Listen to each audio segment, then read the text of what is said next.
Hello friends, നമുക്കിന്നൊരു കപ്പ ബിരിയാണി ആകാം. കപ്പ ബിരിയാണിക്ക് വേണ്ട എന്തൊക്കെയെന്ന് നോക്കാം. ഇവിടെ 1 കിലോ കപ്പയാണ് എടുത്തിരിക്കുന്നത്. നന്നായിട്ട് കഴുകി ക്ലീനാക്കി ചെറിയ ചെറിയ കഷ്ണമാക്കി അരിഞ്ഞെടുത്തിട്ടുണ്ട്. നമുക്ക് കുക്കറിലേക്ക് ഇട്ട് കൊടുക്കാം. അതിലേക്ക് ആവശ്യമുള്ള ഉപ്പും 1/4 സ്പൂൺ മഞ്ഞൾപ്പൊടിയും 1 കപ്പ് വെള്ളവും ചേർത്ത് നന്നായിട്ട് മിക്സ് ചെയ്തിട്ട് അടച്ച് ഒരു വിസിലടിച്ചാൽ മതി. ഒരു വിസിൽ കൊണ്ട് വേഗമായിരിക്കും സാധാരണ കപ്പകളും. നിങ്ങൾ വെന്തില്ലെങ്കിൽ ഒന്നും കൂടി ഒരു വിസിലൊക്കെ വെന്തുടഞ്ഞ് പോകരുത് കപ്പ ബിരിയാണിക്ക്. അപ്പോൾ വിസിലടിച്ച ശേഷം വിസിൽ കളഞ്ഞ് നോക്കുക കപ്പയ്ക്ക് വേവ് എങ്ങനെയുണ്ടെന്ന്. അല്ലെങ്കിൽ സാധാരണ പാത്രത്തിൽ വെച്ച് നിങ്ങൾക്ക് വേവിച്ചെടുക്കാവുന്നേ ഉള്ളൂ. പക്ഷേ എളുപ്പമാകാൻ വേണ്ടി കുക്കറിൽ വെച്ചതാണ്. നമുക്ക് വെന്തിട്ടുണ്ട് ഇവിടെ. അതിന് ശേഷം ഒരു ചട്ടിയിൽ ആവശ്യം വെളിച്ചെണ്ണ ഒഴിക്കുക. അതിലേക്ക് കുറച്ച് കടുക് ഇട്ട് കൊടുക്കുക. കടുക് പൊട്ടി കഴിയുമ്പോഴേക്കും നമുക്ക് 4 സവാള എടുത്തിരിക്കുന്നത്. ഞാനിവിടെ സവാള നൈസായിട്ട് അരിഞ്ഞിട്ടുണ്ട്. ആ സവാള നമുക്ക് കടുക് പൊട്ടിയ ശേഷം ചേർത്ത് കൊടുക്കാം. അതിൻ്റെ കൂടെ തന്നെ കുറച്ച് വേപ്പിലയും കൂടി ഇട്ട് കൊടുക്കാം.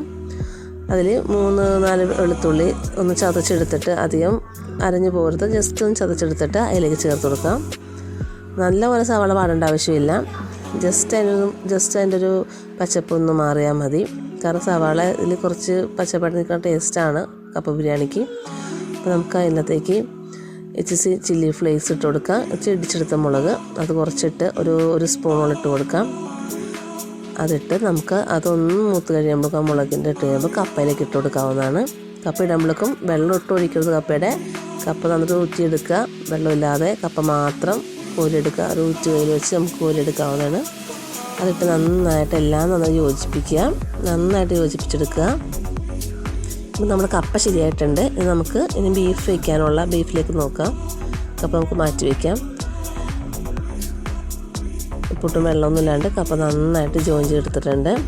ബീഫാണെങ്കിൽ ഞാനിവിടെ 1 കിലോ ബീഫാണ് എടുത്തിരിക്കുന്നത്. അത് നന്നായിട്ട് കഴുകി വെള്ളമെല്ലാം കളഞ്ഞ് വെച്ചിരിക്കുന്നതാണ്. നമുക്കിൻ്റെ അകത്തേക്ക് മാഗ്നറ്റ് ചെയ്യാൻ വേണ്ടി ഇഞ്ചിയും വെളുത്തുള്ളിയും പേസ്റ്റ്, ഒരു 4-5 വെളുത്തുള്ളി, ഒരു കഷ്ണം ഇഞ്ചിയാണ് എടുത്തിരിക്കുന്നത്.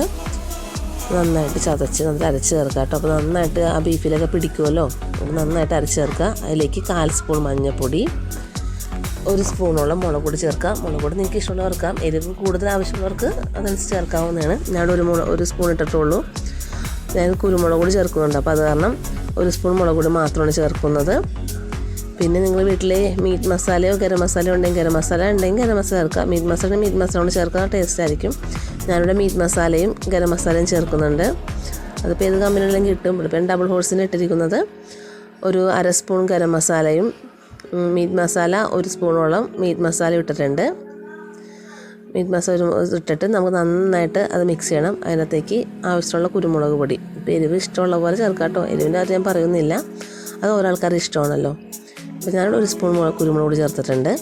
അതിനകത്തേക്ക് ആവശ്യമുള്ള ഉപ്പ് ഇട്ട് നന്നായിട്ട് തിരുമ്മി അതിൽ ബീഫിൽ നന്നായിട്ട് പിടിപ്പിക്കണം. കാരണം ഒരു നന്നായിട്ട് പിടിച്ചാൽ ആ ടേസ്റ്റ് ഉണ്ടാവുള്ളൂ. അപ്പോൾ നമുക്ക് കൈ കൊണ്ട് നന്നായിട്ട് തിരുമ്മി പിടിപ്പിക്കാം. അതിലേക്കൊരു ചെറിയൊരു സവാളയും കൂടി ചേർത്ത് കൊടുക്കാം. അതും കൂടി നന്നായിട്ട് മിക്സ് ചെയ്ത് എടുത്തിട്ട് നമുക്കത് കുക്കറിലിടാം. കുക്കറിലിട്ട് 3-4 വിസിലടിക്കണം കേട്ടോ. നന്നായിട്ട് വേഗണം. ബീഫ് എന്തില്ലെങ്കിൽ വയറും നമുക്ക് കൊള്ളില്ല. നന്നായിട്ട് ബീഫ് വേവിച്ചെടുക്കാം. അപ്പോഴേക്കും നമുക്ക് ചട്ടിയിലേക്ക് ആവശ്യത്തിനൊരു 2-3 സ്പൂൺ വെളിച്ചെണ്ണ ഒഴിക്കാം. അതിലേക്ക് നമ്മുടെ പെരുംജീരകം, സാധാ ജീരകമല്ല, ഇറച്ചിക്കയിലേക്ക് ഇടുന്ന മസാലയിലേക്ക് ഇടുന്ന പെരുംജീരകം ഇടുക. അതിലേക്ക് 4 സവാള സ്ലൈസായിട്ട് അരിഞ്ഞതും കുറച്ച് വേപ്പില ഞാൻ ചേർക്കുന്നുണ്ട്. നന്നായിട്ട് മൂപ്പിച്ചെടുക്കണം കേട്ടോ. സവാള നന്നായിട്ട് മൂക്കണം. അതിൻ്റെ അകത്ത് അതിലേക്കൊരു 3-4 വെളുത്തുള്ളിയും ഒരു കഷ്ണം ഇഞ്ചിയും കൂടി ചതച്ചിട്ട് കൊടുക്കാം. അതും കൂടി സവാള ഒന്ന് വാടിക്കഴിയുമ്പോഴാണ് ഇടണ്ട കേട്ടോ.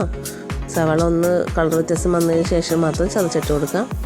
അതെല്ലാം കൂടി ഇട്ട് നന്നായിട്ട് മിക്സ് ചെയ്തെടുക്കാം. അപ്പോൾ നമുക്ക് ബീഫ് വെന്തിട്ടുണ്ടോ നോക്കാം. കുക്കറിൻ്റെ വിസിലേക്ക് കളഞ്ഞ് ബീഫ് വന്നിട്ട് വെന്തിട്ടുണ്ട്. ഈ സമയം നമുക്ക് ഈ സവാള അന്ന് വാടിയിട്ടുണ്ട്. അപ്പോഴേക്കും ഗരം മസാലയും മീറ്റ് മസാലയും, ഗരം മസാല ഒരു 1/2 സ്പൂണും മീറ്റ് മസാല ഒരു സ്പൂൺ ഇപ്പോഴും ചേർക്കുന്നുണ്ട്. നമ്മൾ ഇറച്ചിയിൽ ആവശ്യം ചേർത്തിരുന്നു, എന്നാലും സവാളയിലേക്ക് കുറച്ച് വേണ്ടി വരും. അപ്പോൾ അതിൽ വേറെ മുളക് പൊടി ഒന്നും ഞാൻ ഇടുന്നില്ല. മിക്സ് ചെയ്ത ശേഷം നമുക്ക് ബീഫിലേക്ക് ഇട്ട് കൊടുക്കാം. ബീഫിൽ നമ്മൾ തുള്ളി വെള്ളം പോലും ചേർക്കാതെ ബീഫ് എടുത്തത്. പക്ഷേ വെന്ത് കഴിഞ്ഞപ്പോൾ ഒത്തിരി വെള്ളം അതിൽ വരുന്നിട്ടുണ്ട്. ഇനി വെള്ളം നമുക്ക് ഇത്തിരി ഫ്ലെയിം കൂട്ടിയിട്ടിട്ട് നന്നായിട്ട് വറ്റിച്ചെടുക്കാം. കാരണം അത്രയും വെള്ളം നമുക്കതിൽ വേണ്ട. അപ്പോൾ നന്നായിട്ട് അപ്പോൾ സവാളയൊക്കെ നമ്മൾ പിടിക്കും.